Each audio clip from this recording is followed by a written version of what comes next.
नमस्कार। बिहार स्वाभिमान आंदोलन की इस खास पहल में और खास करके आज की इस चर्चा में गांधी जयंती है। मुझे लगता है कि भारत में जितने महापुरुषों की जयंती होती होगी, आज लाल बहादुर शास्त्री की भी जयंती है।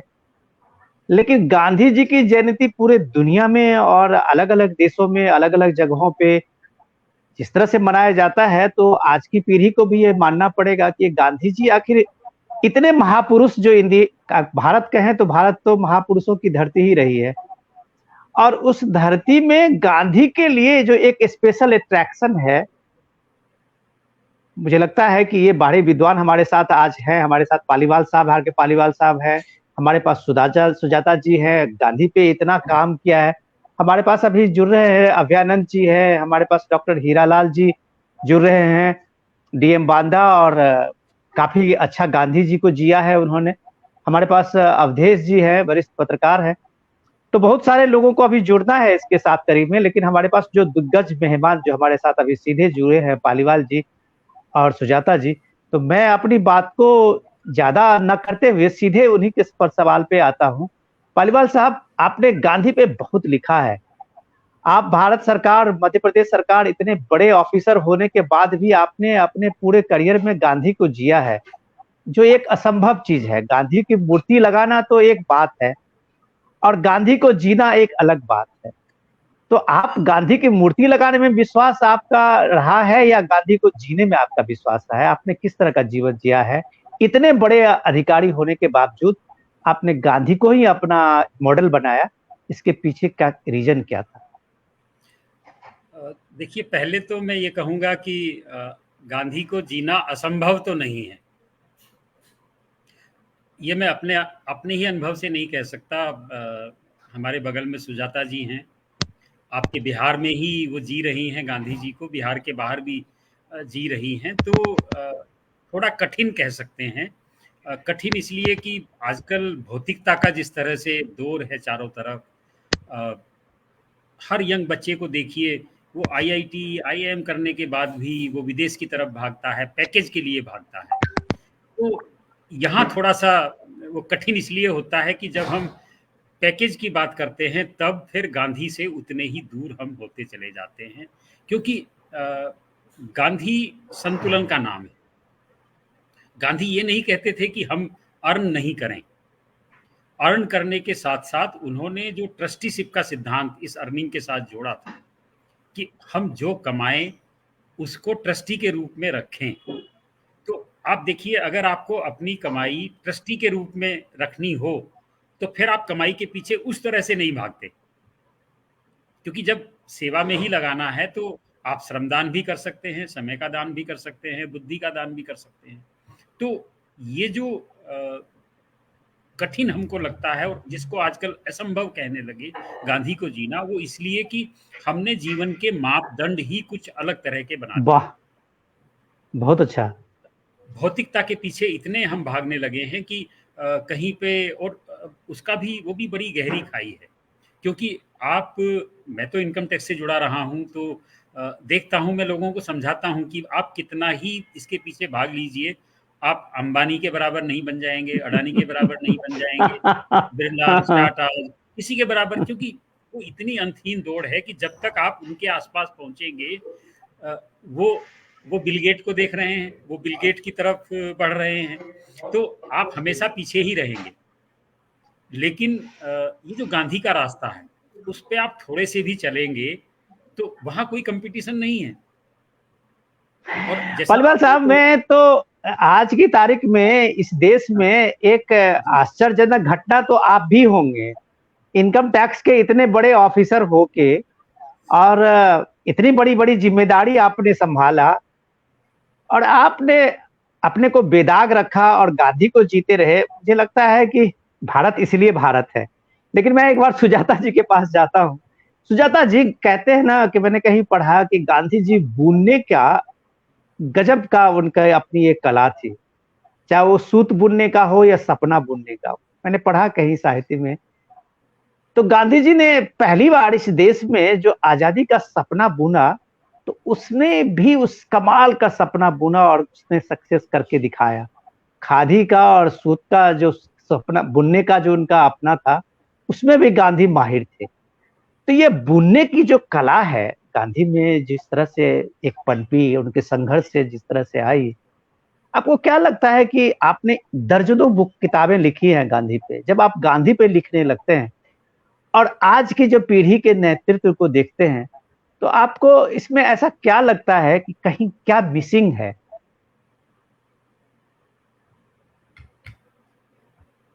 हम ये नहीं कह सकते हैं कि आज की पीढ़ी मिसिंग है। जब गांधी थे तो भी गांधी की राह पे चलने वाले और गांधी को पूरी तरह समझने वाले बहुत कम लोग थे। यस। लेकिन लेकिन एक श्रद्धा थी गांधी के प्रति। एक मिस्टर मैथ्यू करके एक फ्रांसीसी पत्रकार थे। तो वो उस समय जब गांधी जी नोआखाली में थे, तो वो फ्रांस से सिर्फ गांधी पे ही को कवर करने के लिए आए थे और गांधी पे नजर रखते थे कि गांधी के हर क्रियाकलाप को। तो जैसा आपने कहा कि वो बुनते थे, तो जब वो रात्रि का समय था और गांधी जी एक अपनी फटी हुई चादर को रफू कर रहे थे, उसको सिल रहे थे, और वो जो पत्रकार हैं जब उनको देखते हैं, उस समय नोआखाली जल रहा था, आप सबको पता है, तो लिखते हैं कि ये सिर्फ देश का रफू नहीं कर रहा है, ये हाल अपनी चादर को भी उतनी ही तन्मयता से रफूगिरी करता है जितनी रफूगिरी देश के लिए कर रहा है। तो उसके आगे वो एक बात लिखते हैं कि बहुत सारे लोग गांधी जी का जो आदर्शवाद है उसके बारे में सोचते हैं कि ये अव्यवहारिक है, ये व्यवहारिक नहीं है। तो लेकिन उसके आगे वो उन्होंने एक बड़ी सुंदर पंक्ति लिखी है कि यदि गांधी का आदर्शवाद अव्यवहारिक है तो इससे अच्छा दुनिया के लिए कुछ नहीं हो सकता है। कि उनकी जो अव्यवहारिक, जिसको हम अव्यवहारिकता समझते हैं, वो दुनिया को बचाने का एक तरीका है। जब गांधी जी की मृत्यु हुई थी या शहीद हुए थे या उनकी हत्या हुई थी, उसके 10 महीने के बाद आइंस्टाइन ने कहा था कि देर हो चुकी है, क्योंकि उस समय तक परमाणु बम से क्या जो त्रासदी थी उसको आइंस्टाइन ने देखा था। तो देर हो चुकी है, ऑलरेडी देर हो चुकी है, लेकिन और अधिक देरी ना हो जाए, इसके लिए हमें गांधी के बताए हुए रास्ते पर आज ही नहीं अभी से चल देना चाहिए। तो यानी समझने वाले लोग हमेशा से कम रहे हैं, जैसा रहेंगे, लेकिन उनमें जो श्रद्धा थी, जिसको लेकर रोमियो रोला ने लिखा है कि ईसा को भी अपने जीवन में वो सम्मान और वो श्रद्धा नहीं मिली अपने जीवन में जो गांधी को मिला था। जी बहुत अच्छा। सुजाता जी, मैं डॉक्टर साहब आपके पास से पालीवाल साहब आता हूं कि मुझे ये था कि गांधी को दुनिया में पिछले 100 साल में यही अध्ययन हो रहा है और हर लोगों ने गांधी को अपने अपने तरीके से देखा है। हम लोग भी आज भी गांधी को समझने और गांधी को जानने की जद्दोजहद ही कर रहे हैं। और गांधी इतनी आसान चीज रहे नहीं है जो समझे, लेकिन गांधी के पास में केस को लेके जितने उनके कॉन्ट्रास्ट भी थे, उस दौर के कंटेम्पररी लोग थे, उन लोगों ने भी गांधी को अल्टीमेटली माना। जैसे मैं आपको सुभाष चंद्र बोस जी का उदाहरण दूं, मैंने कहीं पढ़ा कि सुभाष जी ने ही पहली बार गांधी जी का नाम राष्ट्रपिता क्या संबोधन किया था। शायद वो सिंगापुर के रेडियो से वो जब अनाउंस कर रहे थे अपने न्यूज का, अपनी बातों को उद्बोधन इंडिया के लिए, तो उन्होंने राष्ट्रपिता गांधी के नाम से संबोधन किया था। टैगोर ने उनको महात्मा कहा था। आप जैसे लोग जब गांधी को जीने लगते हैं अपने करियर में, अपने लाइफ में, तो आपका गांधी का वो कौन सा पहलू है जो आपको आकर्षित करता है? और आप इनकम टैक्स के इतने बड़े ओहदे के ऑफिसर होते हैं और आप बेदाग निकल जाते हैं चुपके से। मैं अगर कहूं कि गांधी का भी बहुत बड़ा रोल है बेदाग निकालने में, तो और मैं तो कहूंगा कि गांधी का रास्ता लोगों को कठिन लगता है, लेकिन मुझे तो वो उसने बहुत सरल सहज बनाया, क्योंकि अगर सामने वाले को पता है कि हम कोई काम गलत नहीं करेंगे, हम झूठ नहीं बोलेंगे, तो उससे हमारा रास्ता आसान हो रहा है। आप ताज्जुब करेंगे कि हमने अपने कैरियर में इतने बड़े बड़े मंत्रियों, बड़े बड़े लोगों के यहाँ छापे डाले, लेकिन कभी कोई एक फोन नहीं आया, क्योंकि एक लोग समझते थे कि भाई इनको तो कहना बेकार है, ये सुनेंगे नहीं। तो कहीं मुझे लगता है गांधी जी वो ढाल बन के हमको बचा रहे थे। तो आपका एक जैसे ब्रांड बन जाता है, इमेज बन जाता है, ऐसे ही गांधी के काम करने वालों का भी बन जाता है। और उससे इतना आसान होता है कि जो चीज़ बाकी लोगों के लिए कठिन है, क्योंकि देखिए वो कहते हैं ना कि जैसे एक झूठ को छिपाने के लिए 100 झूठ, वैसे ही एक भ्रष्ट को, छोटा सा भ्रष्टाचार को छिपाने के लिए, भ्रष्ट आदमी को बचने के लिए इतने गलत काम करने पड़ते हैं, क्योंकि जनता को पता है, पत्रकारों को पता है, नेताओं को सब पता है कि कौन क्या कर रहा है। तो उनको तंग करने वाले इतने लोग होते हैं कि उन्होंने अपने लिए एक छोटा सा भ्रष्टाचार किया, लेकिन उसको छिपाने के लिए या उससे बचने के लिए उनको भ्रष्टाचार के चक्रव्यूह में फंस जाना पड़ता है।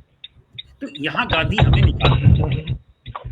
बहुत अच्छा डॉक्टर साहब, मैं पालीवाल साहब, मैं हमारे साथ अभी जुड़े हैं, मैं 1 मिनट बीच में आपका टाइम लूंगा, मैं उनका परिचय भी कर दूं, अपने अपने जितने हमारे दर्शक जुड़े हुए हैं इस लाइव में। अवधेश जी हमारे साथ जुड़ रहे हैं। अवधेश जी दिल्ली के जाने माने पत्रकार हैं और आप कह सकते हैं कि एक वॉइस है अपने विचारधारा के बात जो लोग करते हैं उनके साथ, लेकिन ये इंटेलेक्चुअल हैं और विशुद्ध रूप से गांधी की तरह सच बोलने का पता रखते हैं। मैं अवधेश जी से जानना चाहूंगा कि अवधेश जी, दिल्ली में गांधी को जीते जीते और गांधी की मूर्तियों का माला पहनाते हुए ये देखा हमने पिछले 25-26 साल, हम लोगों को भी ये सार्वजनिक जीवन में पत्रकारिता में हुआ है, हम लोगों ने भी खूब मालार्पण गांधी जी का से ज्यादा किसी शहर में मूर्तियां किसी दूसरे महापुरुष की नहीं है।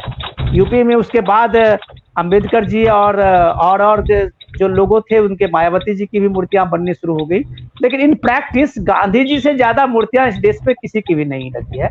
लेकिन गांधी के विचारों को लेकर, जैसे हमने कभी पढ़ा अवधेश जी कि गांधी जी 1946 में कुछ दिन अपना समय वाल्मीकि मंदिर के उसमें करोल बाग में बिताया था और वहां बच्चों को पढ़ाते थे, अंग्रेजी और हिंदी पढ़ाते थे।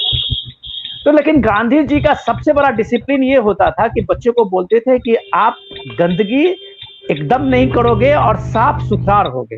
साफ सुथरा रखने, स्वच्छता को लेकर उनका इतना आग्रह था कि गांधी जी के अगर डांटते थे बच्चों को तो स्वच्छता के लिए ही डांटते थे और कहते थे कि बिना स्वच्छता के ज्ञान हो ही नहीं सकता, इसलिए स्वच्छता के लिए, ज्ञान के लिए स्वच्छता जरूरी है।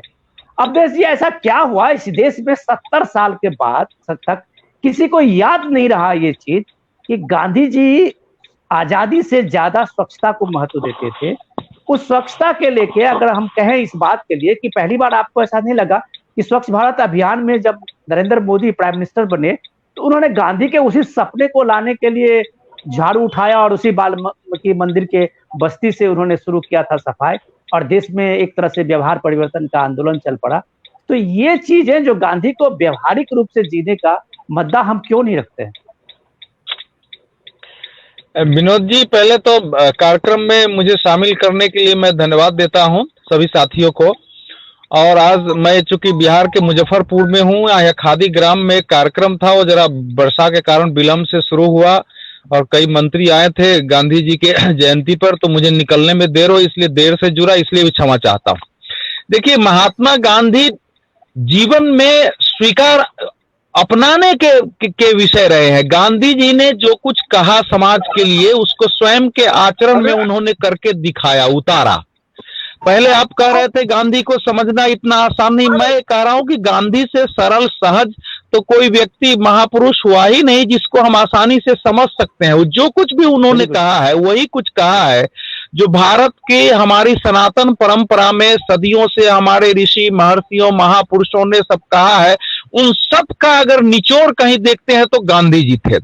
गांधी की जिस स्वच्छता की आप बात कर रहे हैं, गांधी आजादी के साथ, गांधी की आजादी केवल राजनीतिक आजादी नहीं थी। गांधी जी तो कहते थे कि 10-20 हजार अंग्रेज यहाँ रह जाए, उनसे हमारी कोई समस्या नहीं है। हम अंग्रेजों को भगाने के लिए स्वतंत्रता का आंदोलन नहीं कर रहे हैं। जो अंग्रेजियत है, जो अंग्रेजी सभ्यता है, उसको समाप्त करने का हमारा आंदोलन है भारत को। तो भारत जो था, जो भारत को होना चाहिए, जो भारतीय लोगों का आचरण होना चाहिए, तो किसी भी नेता ने उसकी स्पष्ट कोई रूपरेखा और व्यवहारिक चीजें हमारे सामने रखी तो गांधी जी थे।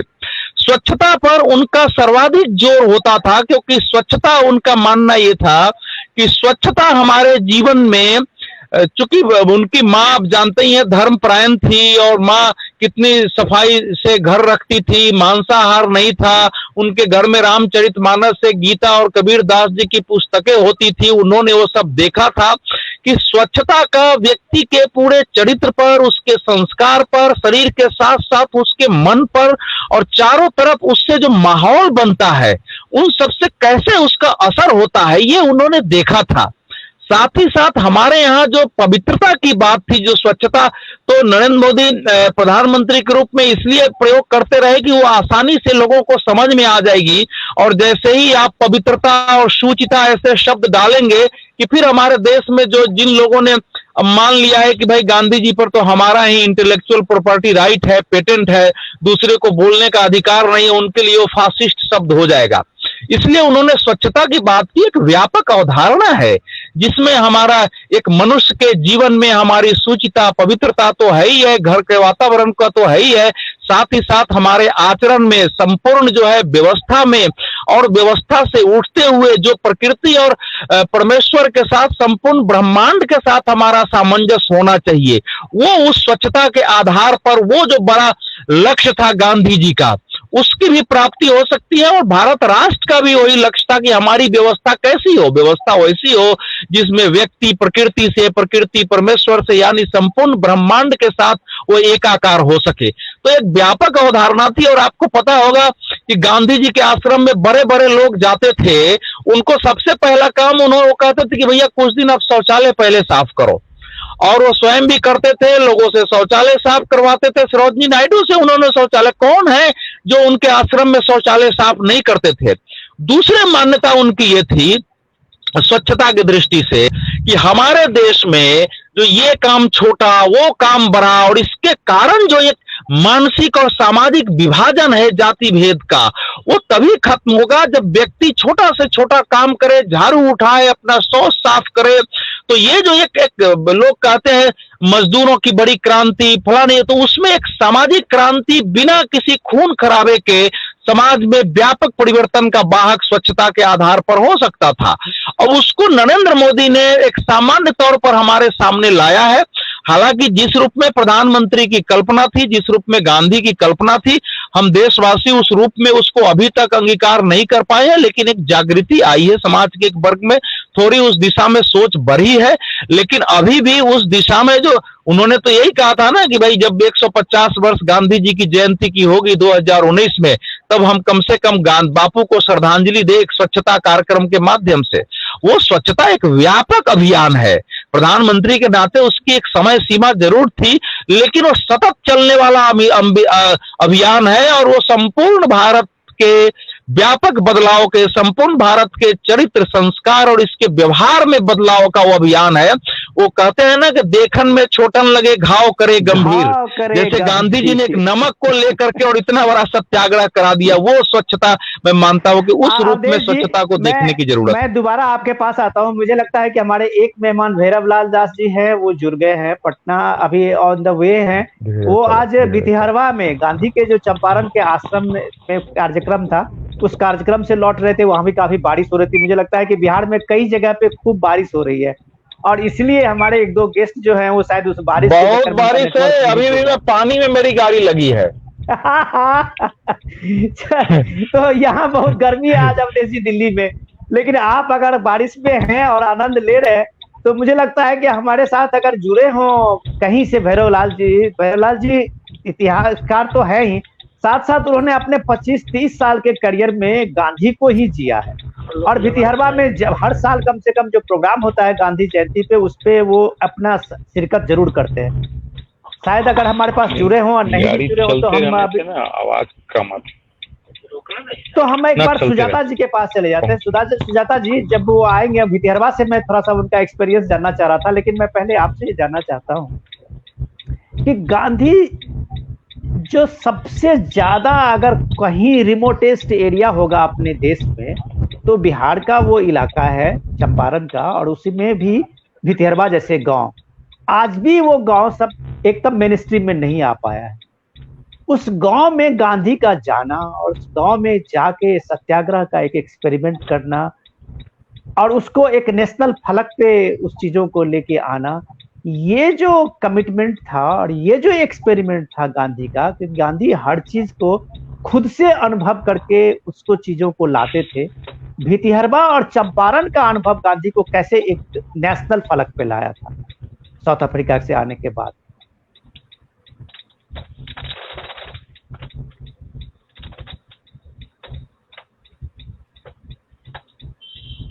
शायद मैडम आपकी आवाज म्यूट कर गई है। जब लखनऊ में कांग्रेस अधिवेशन हो रहा था तो राजकुमार शुक्ल जी तिलक के पास गए थे, तिलक महाराज के पास, कि आप चलें चंपारण और हमारे दुख दर्द को देखें और सुने। तो उन्होंने कहा कि अभी आज़ादी की लड़ाई में हम लोग व्यस्त हैं, अभी हमारे पास समय नहीं है। तो फिर वो मालवीय जी के पास गए। मालवीय जी ने भी जब इनकार किया तो फिर गांधी जी के पास गए। तो गांधी जी ने कहा कि मैं आऊँगा और अप्रैल के महीने तक आऊँगा। और उसके बाद उन्होंने एक पत्र लिखा जिसमें चंपारण की कहानी है कि चंपारण की लाखों जनता, जो 9 लाख जनता है, वो आपकी राह देख रही है जैसे अहिल्या राम की राह देख रही थी। तो गांधी जी आए थे मात्र 3 दिनों के लिए, कि उनको केवल, क्योंकि उन्होंने स्वयं कहा कि मैं चंपारण का नाम तक नहीं सुना था उसके पहले। गांधी जी को जब कहने के लिए कहा गया, उनका मैं कहूँ कैसे, क्योंकि मैं चंपारण के बारे में तो कुछ जानता ही नहीं हूँ, मैंने नाम तक नहीं सुना। तो उसके बाद गांधी जी 3 दिनों के लिए चंपारण आए। और जब चंपारण आए और यहाँ के लोगों के जब दुख और दर्द को देखा, रास्ते का ध्यान रखिए। तो जब वो दुख और दर्द का उन्होंने देखा, चंपारण वासियों के दर्द को, तो उसके बाद वो लगभग 1 साल तक चंपारण में रह गए। लेकिन आज का जो आज कहते हैं कि बिहार की हालत क्यों है, आज का जो ये लेख है, तो उसमें मेरा ये कहना है कि जब गांधी जी चंपारण आए तो उन्होंने पूछा यहाँ क्या क्या कष्ट है। तो एक लंबी सी सूची बनाकर, एक लिस्ट बना के उनको दिया गया, जिसमें नील्हे साहब जो थे, उनकी जो 3 कट्ठिया खेती थी, जो उनके तरह तरह के जो टैक्स थे, जैसे कोई अंग्रेज बहादुर को जब घाव हो जाता था तो घवही टैक्स लगा देते थे, जब उनको गाड़ी खरीदनी होती थी तो गरही टैक्स, जब किसी के घर में शादी होती थी किसी की बेटी की, तो उन पर वो मरवा टैक्स लगा देते थे। इस तरह के बहुत सारे टैक्सों का एक लिस्ट गांधी जी को दिया गया। लेकिन गांधी जी ने देखा कि उस लिस्ट में कहीं भी स्त्रियों की चर्चा नहीं है, कि स्त्रियों के साथ क्या हो रहा है। तो उन्होंने पूछा कि यहाँ स्त्रियों के साथ कुछ भी नहीं हो रहा है। तो फिर लोगों कस्तूरबा को उन्होंने बुलाया और स्त्रियों के हालचाल जानने के लिए कस्तूरबा को गाँव में भेजा, स्त्रियों के पास, और स्त्रियों के बारे में कस्तूरबा ने जो मर्मांतक बात बताई, जिसको सुनकर गांधी जी की आंखों में आंसू आ गए। तो ये जो राजकुमार शुक्ल जी के द्वारा जो गांधी जी चंपारण आए और वहाँ लगभग 1 साल तक रहे और स्त्रियों के दुख दर्द की बात उन्होंने सोची, तो आज भी मैं एक जगह गई थी बिहार में एक मीटिंग में, तो वहाँ पर देखा कि उस हॉल में, उस प्रशाल में कोई स्त्री नहीं थी। लेकिन किसी को कोई इस बात की, गांधी का बिहार आगे क्यों नहीं बढ़ रहा है। तो गांधी ने उस समय जो आज से 100 साल पहले जो चिंता की थी चंपारण में स्त्रियों की हालात के बारे में, लेकिन हम उससे आगे आज भी नहीं बढ़ पा रहे हैं, क्योंकि हम इस बारे में नहीं सोच पा रहे हैं। और आधी आबादी जो हमारी है तो वो इस तरह से अत्यंत पीछे जा रही है, इसके कारण वो मैं एक बार अपने पालीवाल साहब से जानना चाहूंगा। पालीवाल साहब आर्थिक विशेषज्ञ भी हैं और चीजों को बहुत करीब से देखते हैं। मैं जब सुजाता जी कह रही थी पालीवाल साहब, तो मुझे एक चीज याद आया कि सुजाता जी बहुत क्लासिकल उसको डिफाइन किया है, चंपारण के गांधी जी के और प्रवास और गांधी जी का चंपारण में आना।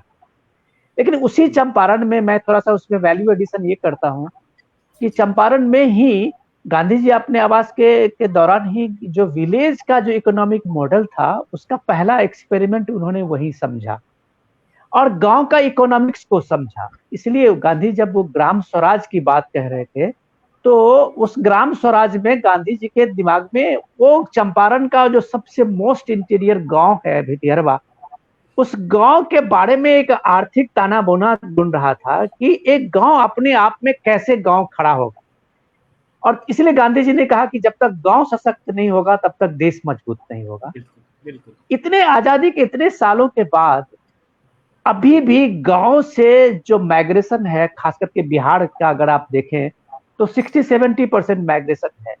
तो क्या ये गांधी का ग्राम स्वराज का मॉडल सबसे ज्यादा फ्लॉप उसी इलाके में है जिसको गांधी ने अपना एक्सपेरिमेंट की जगह चुनी थी, बिहार को? ये ग्राम स्वराज ऐसे जगह पे क्यों नहीं हो पाते पालीवाल साहब? ये जो आपने कहा ना कि क्या चंपारण में ही ये एक्सपेरिमेंट फेल हुआ, इसमें मैं जोड़ना चाहूँगा कि चंपारण में नहीं, ये पूरे भारत में फेल हुआ है। मैं ये इसलिए कह सकता हूँ कि मुझे केंद्र सरकार की नौकरी में पूरे भारत में सेवा देने का मौका मिला। उत्तर भारत, दक्षिण भारत, पश्चिमी भारत, पूर्वी भारत और मध्य भारत। ये बहुत कम लोगों को ये मौका मिलता है, लेकिन इस मामले में मैं भाग्यशाली रहा कि मैंने कभी अपने ट्रांसफ़र को मना नहीं किया। जहाँ करना है कर दीजिए। तो खूब घुमाया है मुझे केंद्र सरकार ने। इसका मुझे बेनिफिट ये हुआ कि गांधी जी को जो 1 साल भ्रमण करना पड़ा था गोखले जी की वजह से, मुझे वो भ्रमण सरकार के खर्चे पे मिल गया मुफ्त में ट्रांसफ़र से। तो मैं आपको बताऊं कि पूरे देश की स्थिति वही है।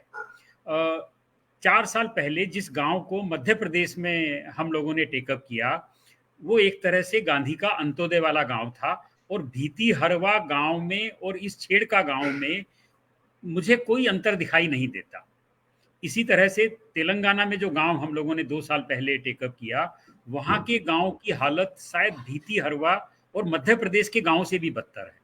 तो ये जो ग्राम स्वराज तो टोटल फेल्योर हुआ है, उसका सबसे बड़ा कारण ये है। कल परसों ही इस विषय के ऊपर मेरा एक लेक्चर था काफ़ी लंबा, तो उसको संक्षेप में मैं अगर कहूँ कि हमने कागज पे ग्राम स्वराज हम लाए हैं, पंचायती राज का एक्ट हमने बना दिया है, लेकिन गांधी जिस ग्राम स्वराज की बात करते थे वो ये कहते थे कि गांव में ग्राम सभा ही सुप्रीम सभा होगी, वही एक तरह से वहाँ का सुप्रीम कोर्ट होगी जो न्याय पंचायत करेगी, और वही एग्जीक्यूटिव होगी, वही लेजिस्लेशन करेगी वहाँ के बारे में कि मेरे गांव में क्या होगा, तभी तो आत्मनिर्भर गांव बनेगा। लेकिन आज आप देखिए जिस पंचायती राज की हम लोग बात करते हैं, उसमें सरपंच के ऊपर कितने अधिकारी बैठे हुए हैं सरकार के। सबसे पहले हम बात करें, एक पंचायत सचिव होता है, उसके बिना कोई कागज सरपंच हिला नहीं सकता। उसके बाद फिर एक ब्लॉक डेवलपमेंट ऑफिसर होता है, फिर एक रूरल इंजीनियरिंग का जूनियर इंजीनियर होता है जो मनरेगा की स्कीम पास करता है, फिर उसके बाद ये जाता है जो तहसीलदार के पास, उसके बाद ये चीफ डेवलपमेंट ऑफिसर की एक पोस्ट क्रिएट कर दिया है जिला में। और अगर थोड़ा खर्चा ज़्यादा है मनरेगा जैसी चीज़ के लिए जो गांधी के नाम पे है, तो बड़े प्रोजेक्ट मंत्री जी के पास जाते हैं।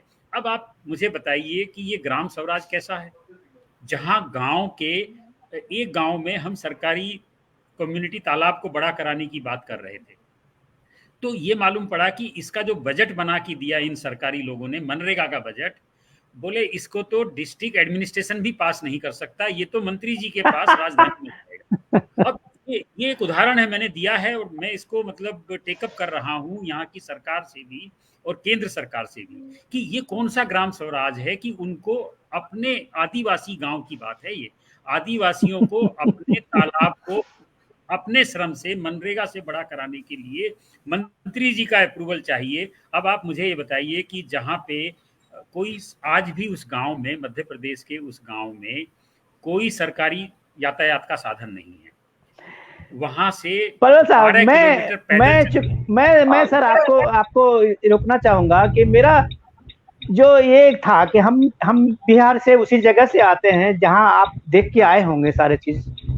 मैं अवधेश जी हमारे साथ जुड़ गए हैं, फिर मैं उनके साथ जाता हूँ। अवधेश जी, आप बहुत दिन के बाद बिहार लौटे हैं और बिहार में ग्राम पंचायती राज के लिए वहाँ चुनाव की सरगर्मी भी है, और जैसे वहाँ देखा चुनाव में जिस तरह से लोग पार्टिसिपेट कर रहे हैं और जिस तरह से चुनाव की सरगर्मी हम भी दिल्ली से बैठ के उस चीज को देख रहे हैं, क्या आपको कहीं से लगा कि जो गांधी का ग्राम स्वराज की बात गांधी जी कह रहे थे और जिस गांधी ने ग्राम स्वराज की बात भितिहरवा और उसी पश्चिम चंपारण में रह के गाँव के एक इकोनॉमिक मॉडल को चुना था, जिसका आदर्श गांव होगा और गांव अपने रिसोर्सेज से अपने को आत्मनिर्भर करेगा।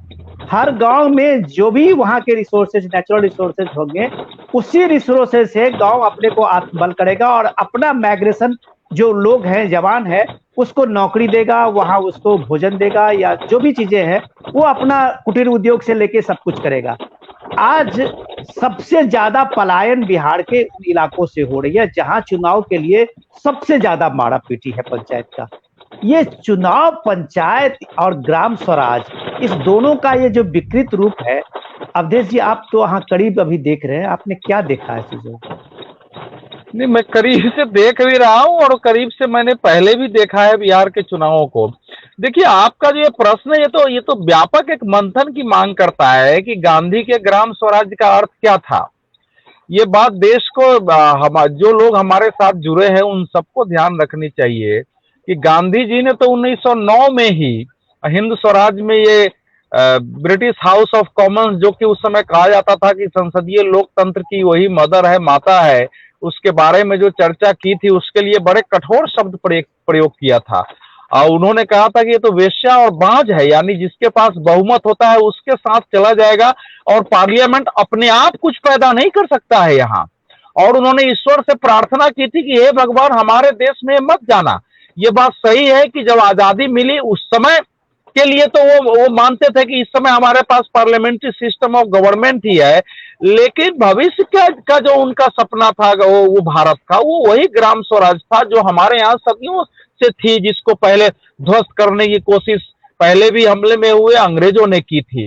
तो उस ग्राम स्वराज से इसका कोई आपका तारतम्य नहीं है। ये तो इस समय जो मैं देख रहा हूँ, ये विधानसभा और लोकसभा से ज्यादा भयावह स्थिति इन चुनावों की है। इसमें जितना भ्रष्टाचार, कदाचार और भय है गांवों में लोगों को, वो तो आप कल्पना भी नहीं कर सकते हैं बाहर रह करके। क्योंकि अगर सत्ता जो है संपत्ति देने लगे, सत्ता आपको शक्ति देने लगे, तो आपको ये संपत्ति और शक्ति जो है ना, ये मनुष्य को किसी भी अवस्था में विचलित करती है। तो जिस ढंग से भारत में राजनीति सेवा का माध्यम होने के बजाय सत्ता, शक्ति और संपत्ति का माध्यम बनने लगा था, वो नीचे तक, पंचायतों तक पहुंचा है। ये गांधी की कल्पना पंचायत की थी नहीं। गांधी तो पंचायत से ऊपर तक की व्यवस्था जाने की कल्पना करते थे। ये उल्टा हुआ है, ऊपर से चीजें नीचे आ रही हैं। जो विकेंद्रीकरण शब्द है, उस रूप में गांधी जी का अब लोग विकेंद्रीकृत शासन, गांधी जी ने उस रूप में कल्पना ही नहीं की थी। वो तो मानते थे कि नीचे से लोग बैठ करके ग्राम का अपना प्रतिनिधि चुनेंगे, ये जिला का चुन लेंगे, वहां से ऊपर चला जाएगा। वो बिल्कुल एक सरल स्वाभाविक व्यवस्था थी और उससे भारत कहीं पता नहीं कितने वर्षों दूर जा चुका है।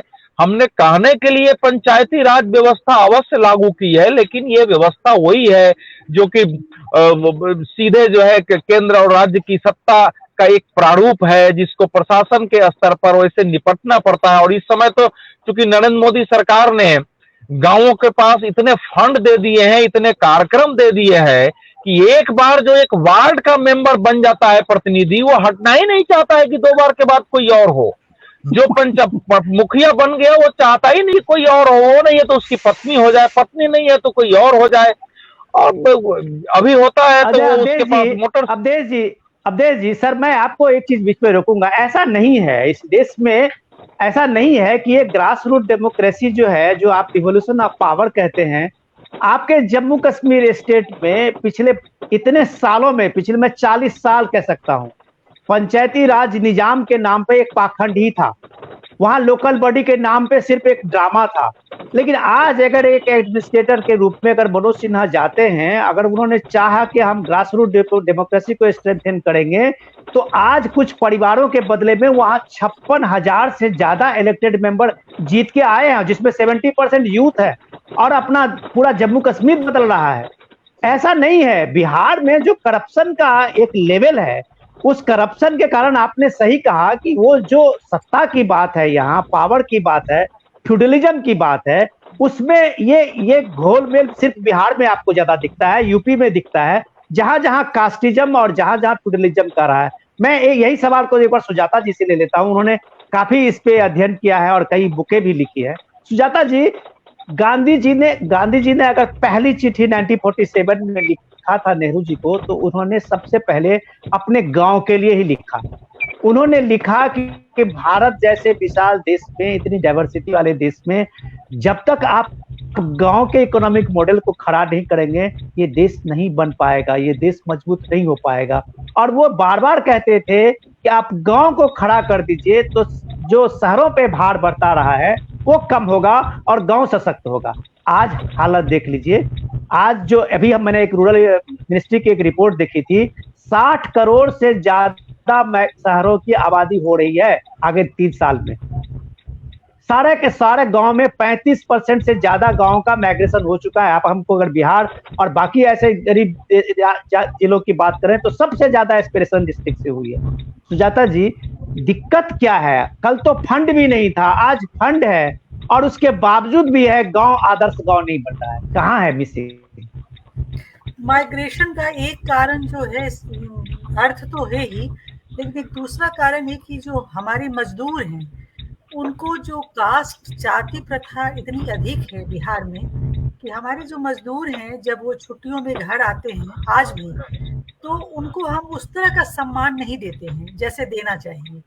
आज भी वो अपने को बहुत उनके साथ ऐसा सामाजिक जो एक बना हुआ है, जो जिस तरह के सोपान उस पर उनको आज भी रखा जाता है, आज भी उनसे आप कह के बातें नहीं की जाती है। तो उस तरह की वातावरण में मैंने बहुत सारे मजदूरों से बात किया है जो कि आप यहाँ से क्यों चले जाते हैं, यहाँ भी काम है और यहाँ सचमुच में बिहार में काम है और यहाँ मजदूर नहीं मिलते हैं। तो उनका एक कारण वो बताते हैं कि यहाँ पर हमें सम्मान नहीं है, हमें तू तरा करके बात की जाती है हमारे साथ। तो एक जातीयता जो भेदभाव है वो भी विराजमान है। तो हमें जो कोई भी जो बात होती है वो सिर्फ अर्थ पे नहीं टिकती है, उनके साथ और बहुत सारी बातें जुड़ी होती हैं। तो उनके कारण जो हम बिहार को जो झेलना पड़ता है उसमें एक वो भी एक कारण है। तो सबसे पहले हम अपने राज्य में एक सामाजिक समरसता की बात करें। हमारे मन में एक उच्च जाति और निम्न जाति को लेकर जो भेदभाव है, भेदभाव से ज्यादा जो मेरे मन में एक सर्वोच्चता का भाव है, उसको जो है उस स्तर पर त्यागना होगा। उस स्तर पर हम केवल बड़ी बातें करें कि अर्थ का ऐसा हो रहा है, क्यों पलायन हो रहा है, क्यों लोग जा रहे हैं, तो उससे सिर्फ बात नहीं बन सकती है। बात तभी बनेगी जब उसके जड़ में जाकर उसके एक एक बिंदुओं पे गौर करना होगा कि आखिर क्यों है। अब देखिए, अब जो स्त्रियां हैं उनको पर्दा करना पड़ता है गाँव में। अब वो गाँव में नहीं रहना चाहती हैं, वो चाहती हैं कि मेरा पति दिल्ली बॉम्बे में कहीं भी झुकी झोपड़ी में रहे, लेकिन वहां पर वो आजादी की सांस ले सकेंगी और बिना सिर पर आंचल रखे वो कहीं भी जा सकती हैं। लेकिन आज उनको गाँव में आज बहुत सारे मजदूर बोलते हैं कि मैं लौटना चाहता हूँ, मेरी स्त्रियां नहीं चाहती हैं। आखिर स्त्रियां क्यों? सुजाता जी, मैं यही एक आपको एकदम प्रैक्टिकल जो आपका एक्सपीरियंस है वो मुझे अभी अवधेश जी से हम पूछ लेते हैं। अवधेश जी, बिहार में जो ग्राम स्वराज और ग्राम पंचायती राज के बारे में अगर कहा जाता है कि सबसे ज्यादा अमेंडमेंट बिहार में हुई और बिहार को लेके ऐसा कहा गया कि ये पहली बार जो है ग्राम स्वराज को लेके यहाँ 50% से ज्यादा महिलाओं को रिजर्वेशन दिया गया। वहां महिलाएं जो है ज्यादा से ज्यादा ग्राम सभा और सारी चीजों में शिरकत करेगी, अपने गांव का एक मॉडल गांव बनाएगी। और आज हुआ क्या कि अगर बिहार कहीं भी अगर आप चले जाएं तो जो गांव सरकार की बात थी वो सबसे अगर ज्यादा लॉस्ट है तो बिहार में है। और आप अगर देखें कि गांव का जो अपना प्रॉपर्टी था, रिसोर्सेज था, उस पूरे रिसोर्सेज पे वहां के जो ब्लॉक है, वहां के जो जिला है उसका कब्जा है, गांव के पास कुछ नहीं है। आप देखिए वहां जो जलकर है, वहां जो पेड़ बागवानी है, वहां पे जो और नेचुरल रिसोर्सेज है, अगर वो पंचायत के पास नहीं है, वो वहां पे किसी मत्स्य अधिकारी के पास है, कोई वीडियो के पास में है, तो ऐसा जो पॉलिसी मेकर है, क्या इनके बीच में ये ऐसे एक तरह से मेंटली करप्ट है या गांधी को एक तरह से बिहार ने पूरी तरह से तिलांजलि दे दी है और ग्राम सभा का मतलब एकदम एक बता लिया है कि वो सीधे सीधे एग्जीक्यूट करना है सेंट्रल स्कीम को और उससे ज्यादा कुछ नहीं है? आपने क्या एक्सपीरियंस किया है?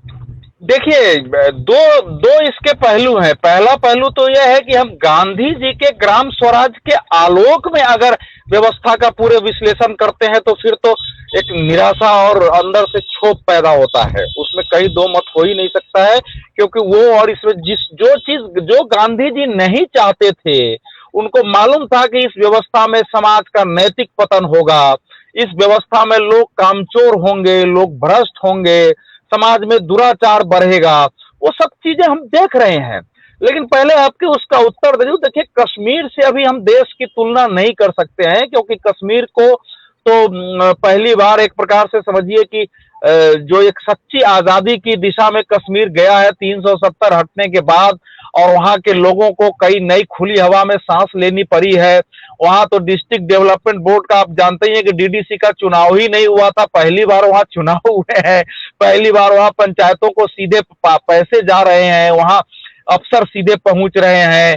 तो उन सब के कारण वहां एक वातावरण है, लेकिन जो ये पूरी व्यवस्था है, उस व्यवस्था में ईमानदारी का, उस व्यवस्था में बाकी जो गांधी जी की कल्पना थी वो नहीं हो सकती है। तो वो एक पक्ष है। दूसरी बात जो मैं कह रहा हूं, जो अभी हमारी एक साथी बोल रही थी, देखिए बिहार में जितना आप समझ रहे हैं उतना पलायन अब नहीं है। मैं नजदीक से देख रहा हूं, क्योंकि मनरेगा के पक्ष में मैं नहीं था। मैं मानता था कि इससे किसानों के साथ छोटे किसानों के लिए समस्या पैदा होगी, उनको मजदूर नहीं मिलेंगे, जो हमारे जो मेहनत करने वाला वर्ग है वो भ्रष्ट और कामचोर होगा। वो सब हो रहा है कि इधर का मिट्टी उधर डालो, 100 दिन का रोजगार आपका निश्चित है, 3 यूनिट हो गया, बस आपका तो परिवार चल रहा है। दूसरा कि जो 2 रुपए किलो चावल, 3 रुपए 2 रुपए की गेहूं, 3 रुपए किलो चावल है, फिर मनरेगा में फ्री मिल रहा है, उससे काफी लोग अभी गांवों में है। ये तो तीसरी बात कि मैं इसको भी नहीं स्वीकार करता हूं कि सामाजिक पूरा अभी भी बंधन वैसे ही है, लोगों ने धीरे धीरे एडजस्ट किया है।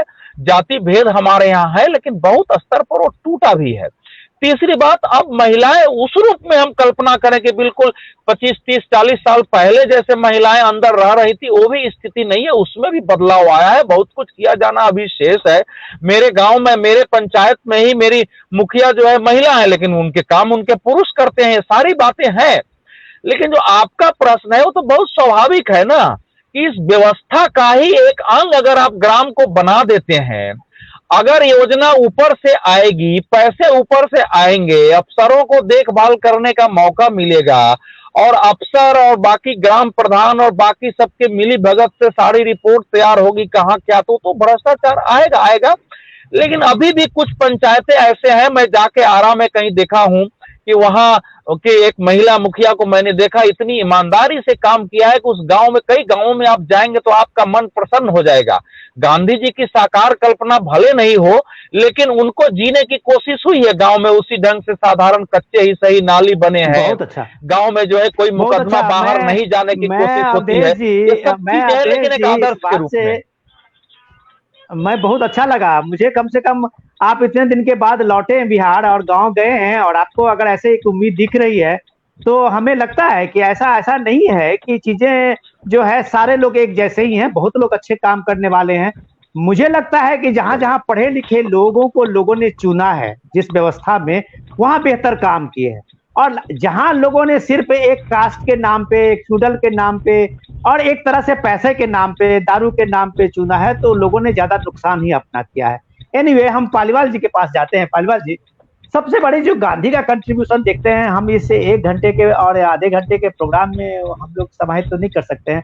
हम सीधे बिहार पे इसी लौटे थे कि गांधी को बिहार ने बहुत प्यार किया था, और गांधी भी बिहार को बहुत प्यार किया था। इसलिए गांधी पहली बार बिहार से ही अपना एक आंदोलन भी शुरू किया था, चंपारण से। और हमने, अगर किसी ने भूला होगा तो सबसे ज्यादा बिहार में जो मोरल आप कह सकते हैं गांधी के आदर्शों का पतन, वो बिहार में ही हुआ है।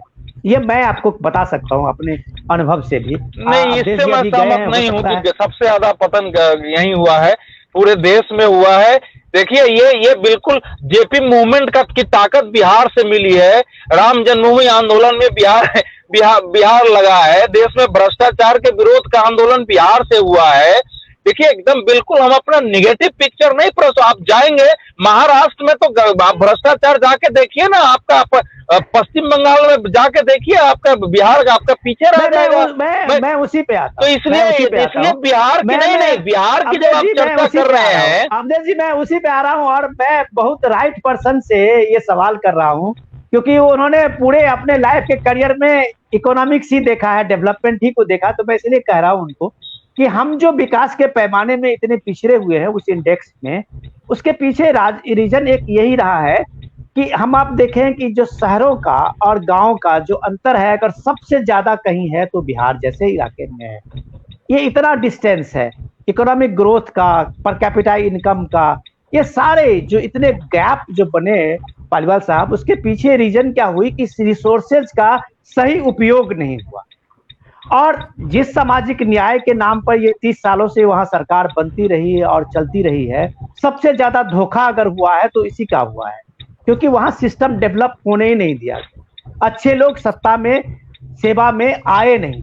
ऐसे में गांधी का ग्राम स्वराज को अगर एक मॉडल विलेज की बात आप करें तो वो ये मॉडल विलेज की कल्पना कैसे साकार हो सकती है, जितना आप गांधी को पढ़ा है सर? मैं इसका 2 टुकड़ों में जवाब दूंगा आपको। एक तो ये कि बिहार में क्यों ये समस्या हुई, कारण उसके बहुत हैं। एक कारण जो मैं एज ए ब्यूरोक्रेट आपको बता सकता हूँ कि हमारे साथ पूरे भारत के विभिन्न प्रदेशों के साथी अधिकारी चयनित होके आते हैं। मैं इंडियन फॉरेस्ट सर्विस में भी रहा और फिर सिविल सर्विसेज में भी आया। बिहार के साथ एक बहुत बड़ी समस्या ये है कि बिहार के ज़्यादातर हमारे साथी वो दिल्ली में पढ़ के सिविल सर्विसेज में आए, आईएएस, आईपीएस, आईआरएस, आईएफएस। और सबसे बड़ा दुर्भाग्य ये है कि बिहार के ज़्यादातर हमारे साथी ये कामना करते हैं कि उनको बिहार कैडर ना मिले। जबकि मैं अपने यूपी की बात करूं तो हमारे यूपी के लोग कहते हैं हमें यूपी कैडर मिल जाए। मैं आपको बताऊं कि आईआरएस में उस तरह का कैडर नहीं होता।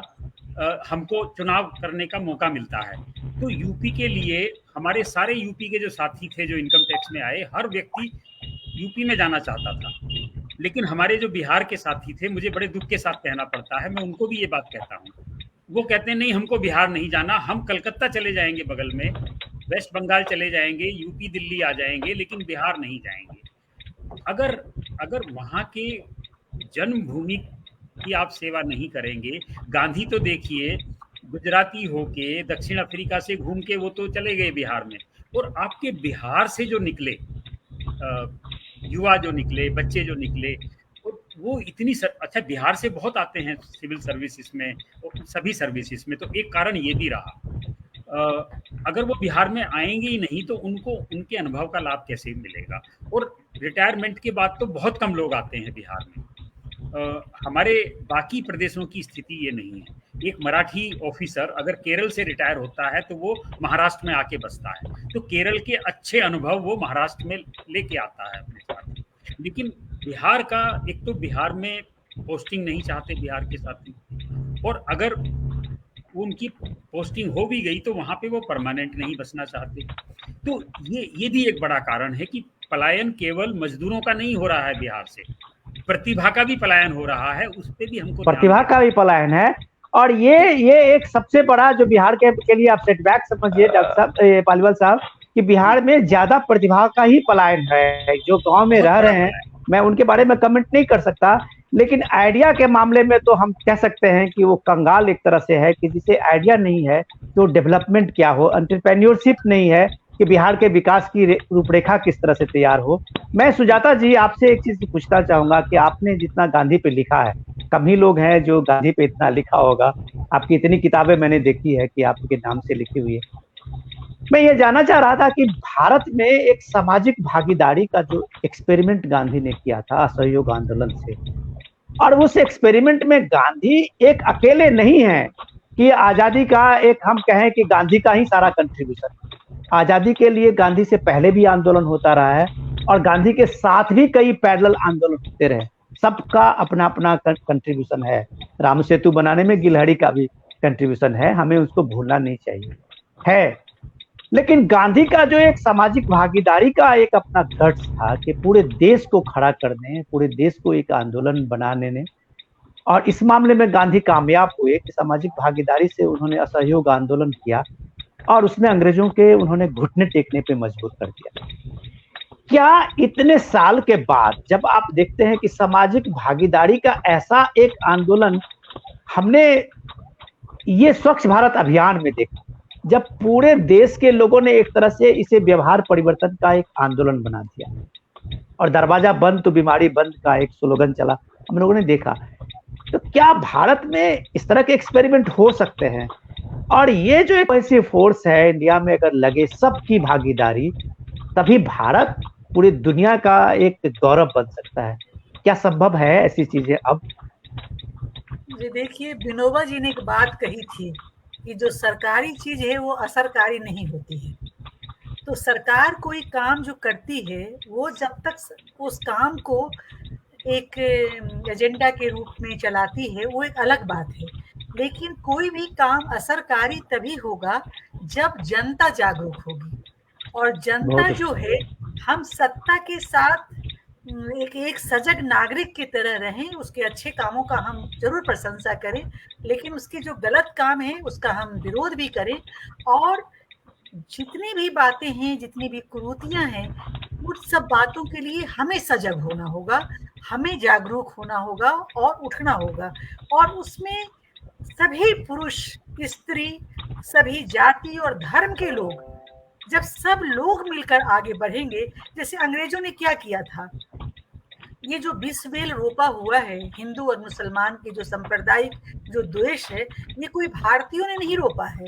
इसको रोपने वाली अंग्रेजी हुकूमत थी, क्योंकि उनको सत्ता में रहना था, तो सोचते थे कि इन दोनों को हम लड़ा के हम राज करेंगे। तो जब सभी लोग एकजुट होकर जो हमारे यहाँ जो कमियां हैं उनके लिए खड़े होंगे, तभी जाकर हम सफल हो सकते हैं। और बहुत अच्छा। सफलता का कोई दूसरा पैमाना नहीं हो सकता है। एक मिनट हम और ये कहना चाहते हैं कि बिहार की जो ये बदहाली है, उसमें एक बहुत बड़ा कारण अंग्रेज भी थे, क्योंकि बिहार और बंगाल जो था वहाँ सबसे अधिक आंदोलन होते थे। तो अंग्रेजी सरकार ने कलकत्ता से अपना राजधानी हटाकर दिल्ली लेकर चले गए, और जितना क्रश कर सकते थे उन्होंने बंगाल और बिहार को, उस समय दोनों एक ही था, बंगाल बिहार, उन्होंने उनको क्रश किया। तो हम वहीं से बिहार उसके पहले आप जब देखेंगे मुगल काल में, तो बिहार सबसे सुखी संपन्न राज्यों में से एक था।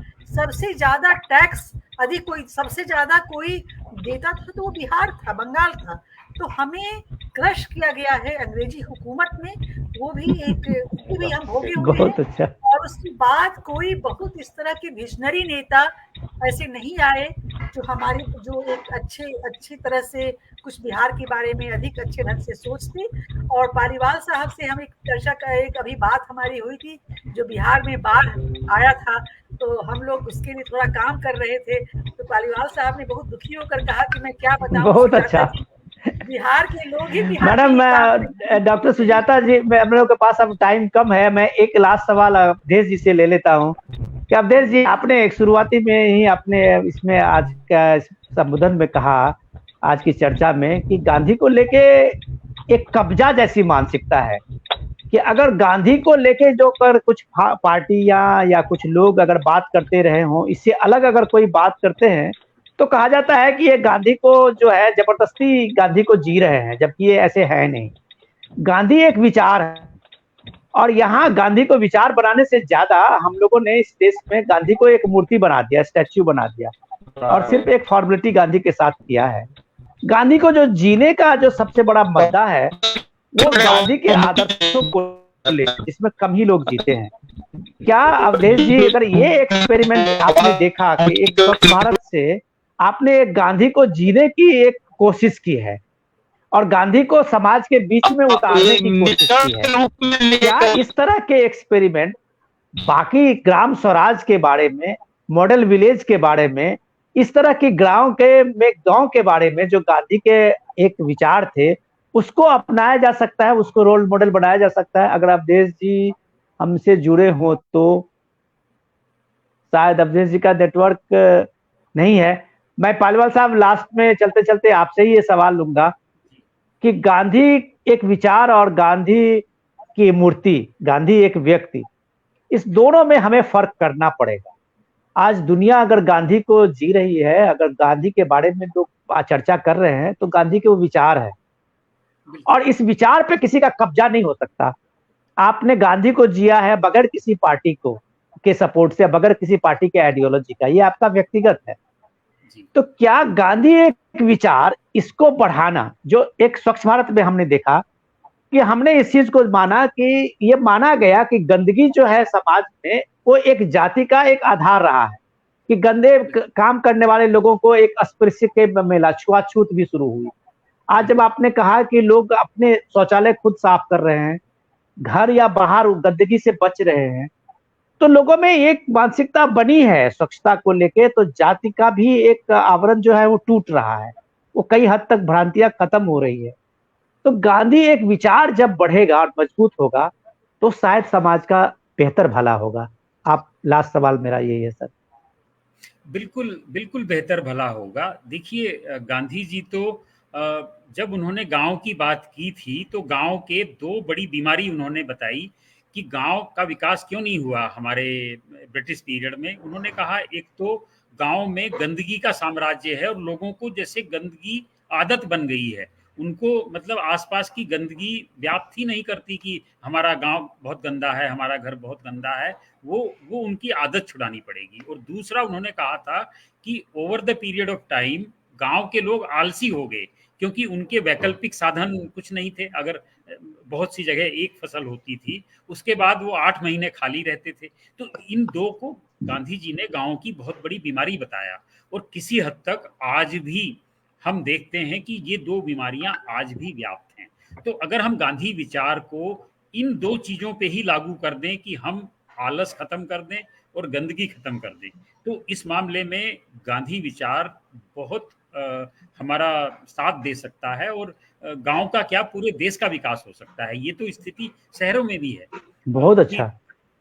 आप झुग्गी बस्ती में देखिए, वहां भी गांव के ही लोग आके रहते हैं। तो एक तो उनका माहौल खराब होता है कि भाई नाले के किनारे बनी हुई है, कूड़ा घर के किनारे, लेकिन उसके बाद उनके घर भी तो उतने ही गंदे रहते हैं।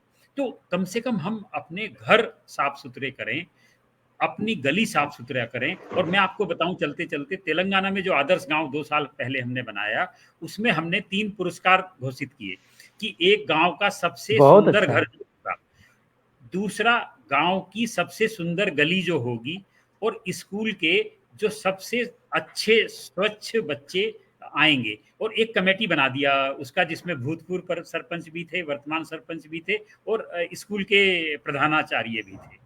तो उससे क्या हुआ, मतलब उस गांव को आप देखिए तो हमें ही विश्वास नहीं हुआ कि 3 महीने के अंदर अंदर ये कंपटीशन था कि गली में झाड़ू कौन पहले लगाएगा, हमारी गली इसकी गली से साफ होगी।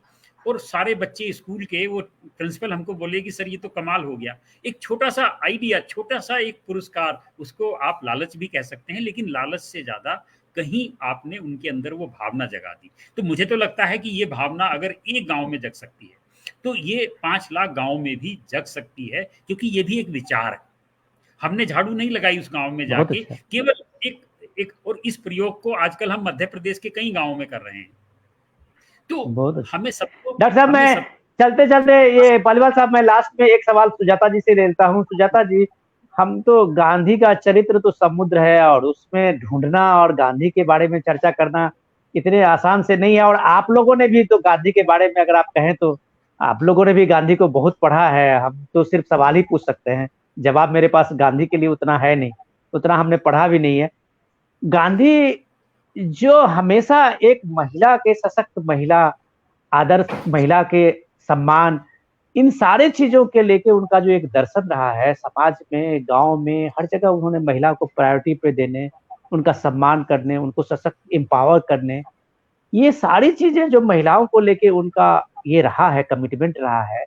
समाज में ऐसा महिलाओं को लेके चीजें बनी क्यों नहीं, उसमें स्वीकार्यता क्यों नहीं मिली? आज जब महिलाएं पढ़ रही हैं, इकोनॉमिक एम्पावर्ड हो रही हैं, तो चीजें अपने आप बदल रही हैं। जिस समाज में आप देखिए कि महिलाएं जितनी पढ़ी हुई हैं, वो समाज उतनी ज्यादा तरक्की की है, वो समाज उतनी ज्यादा उसमें सोच बदली है।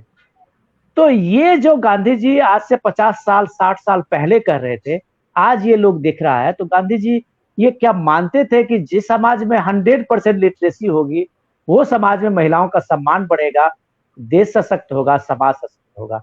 आपका क्या है इस मुद्दे? ये 50 साल पहले नहीं, हम 100 साल की बात करें।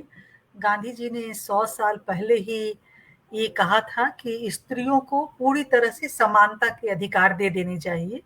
और पूरी तरह से उन्हें निर्णय लेने का अधिकार होना चाहिए और पूरी तरह से उन्हें आर्थिक स्वतंत्रता भी दे देनी चाहिए। उस पर से आपके जैसे ही किसी पत्रकार ने उनसे पूछा था कि यदि स्त्रियों को आर्थिक स्वतंत्रता दे दी जाएगी तो समाज में बेविचार पैदा हो जाएगा।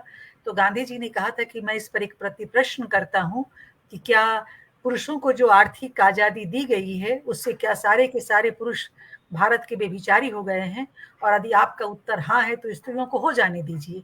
यानी और ऐसे और भी बहुत सारी ऐसी बातें हैं, बेटे बेटियों में समानता।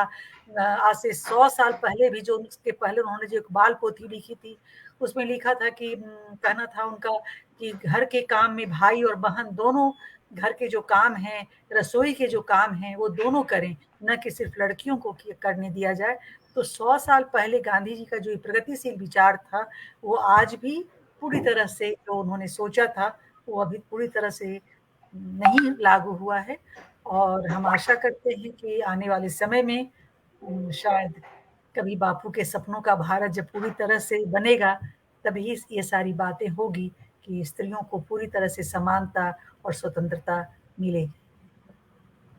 बहुत बढ़िया डॉक्टर साहब, मैं आप लोगों से माफी चाहूंगा कि आज जो है थोड़ा सा नेटवर्क की भी प्रॉब्लम मिली। बिहार में कई जगह जो हमारे मेहमान जुड़ने वाले थे, गेस्ट, वो लोग जुड़ नहीं पाए इंटरनेट के कारण। पालीवाल साहब, आपका बहुत बहुत धन्यवाद कि आपने समय दिया और चीजों को, कुछ चीजें जो है बेहतर तरीके से समझाया।